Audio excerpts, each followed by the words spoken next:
नमस्कार, न्यूज 18 के digital platform पर आपका बहुत स्वागत है। मैं हूं आपके साथ अंशिका पाठक। अगर आपका भी पीएफ अकाउंट है और आपके भी पीएफ अकाउंट में अच्छी खासी रकम आपने जमा कर ली है तो ये खबर आपके लिए है। वित्त वर्ष 2024 से 2025 के लिए पीएफ अकाउंट में जमा राशि पर 8.25% ब्याज मिलेगा, इंटरेस्ट मिलेगा। वित्त मंत्रालय ने एम्प्लॉइज प्रोविडेंट फंड ऑर्गेनाइजेशन को इसके लिए मंजूरी दे दी है। अब देश के 7 करोड़ से भी ज्यादा कर्मचारियों के पीएफ अकाउंट में इंटरेस्ट की रकम ट्रांसफर कर दी जाएगी। इससे पहले ईपीएफओ के सेंट्रल बोर्ड ऑफ ट्रस्टी ने 28 फरवरी को मीटिंग में 8.25% ब्याज दर बरकरार रखने का फैसला किया था, जो पिछले वित्त वर्ष में दी गई दर के बराबर है। इसके बाद इसे वित्त मंत्रालय को मंजूरी के लिए भेजा गया था। 8.25% ब्याज दर के हिसाब से अगर आपके ईपीएफ अकाउंट में 1 लाख रुपए जमा हैं तो इस पर साल में 8,250 रुपए का ब्याज मिलेगा।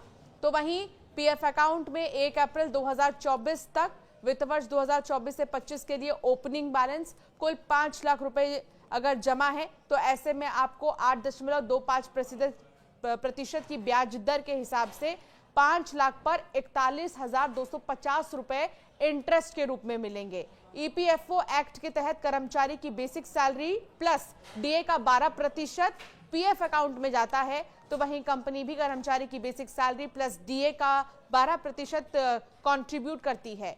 कंपनी के 12% कंट्रीब्यूशन में से 3.67% पीएफ अकाउंट में जाता है और बाकी 8.33% पेंशन स्कीम में जाता है। तो वही कर्मचारी के कंट्रीब्यूशन का सारा पैसा पीएफ अकाउंट में जाता है। 1952 में पीएफ पर ब्याज दर केवल 3% थी, हालांकि उसके बाद इसमें बढ़त होती गई। पहली बार 1972 में ये 6% के ऊपर पहुंची, फिर 1984 में ये पहली बार 10% के ऊपर पहुंची। पीएफ धारकों के लिए सबसे अच्छा समय 1989 से 1999 तक का था। इस दौरान पीएफ पर 12% ब्याज मिलता था। इसके बाद ब्याज दर में गिरावट आनी शुरू हो गई। 1999 के बाद ब्याज दर कभी भी 10% के करीब तक नहीं पहुंचा। 2001 के बाद ये 9.50% के नीचे ही रहा है। पिछले 7 सालों में ये 8.50% या उससे ही कम रहा है। आपको बता दें कि फाइनेंशियल ईयर के आखिर में तय होती है ब्याज दर। पीएफ में ब्याज दर के फैसले के लिए सबसे पहले finance, investment and audit committee की बैठक होती है। ये इस फाइनेंशियल ईयर में जमा हुए पैसों के बारे में हिसाब देती है। इसके बाद सीबीटी की बैठक होती है। सीबीटी के निर्णय के बाद वित्त मंत्रालय सहमति के बाद ब्याज दर लागू करता है।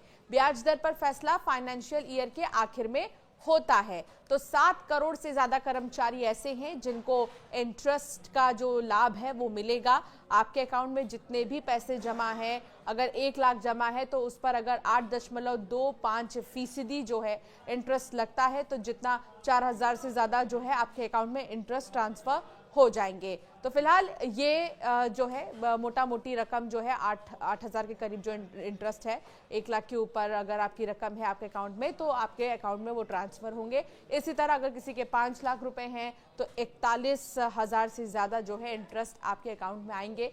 इसीलिए कहा जाता है कि पीएफ के पैसे संभाल के रखिए और पीएफ में जितना आप पैसे जमा करेंगे उतना ही आपके लिए फायदेमंद होगा। आपकी क्या राय है इस पर हमें जरूर कॉमेंट कर बताएं।